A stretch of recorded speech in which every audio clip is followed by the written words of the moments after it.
boys and girls.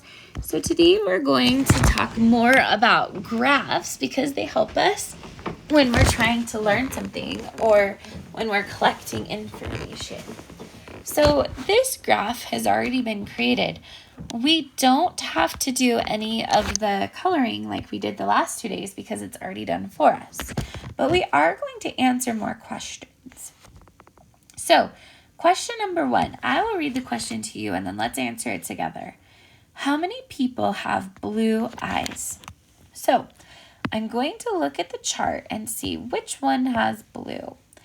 Yeah, this one right here. So I count how many boxes. 1, 2, 3, 4. How many?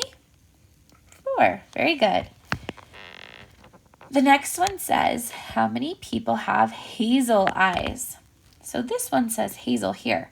So boys and girls, how many have hazel? Yeah, 1.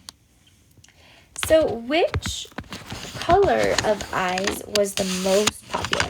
Which means it had the most boxes. Brown, very good. Brown had the most boxes. And which color was the least popular, which means it had the least amount of boxes? Hazel, very good. Okay, number 5. How many people have green and brown?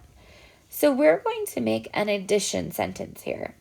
So let's first look at green. How many people had green? This is green. 2. Good. And how many had brown? 6. So the answer is 2 plus 6 equals what? 8. Good. That's how many they have all together. So if we're trying to find out the answer for 2 things that we're combining, we add. But if we're trying to find out how many more, then we're going to subtract. So number 6 says, how many more people have brown eyes than blue? So we know that 6 people have brown eyes, and we're going to subtract. How many people had blue eyes? 4. So 6 minus 4. Or I can look here.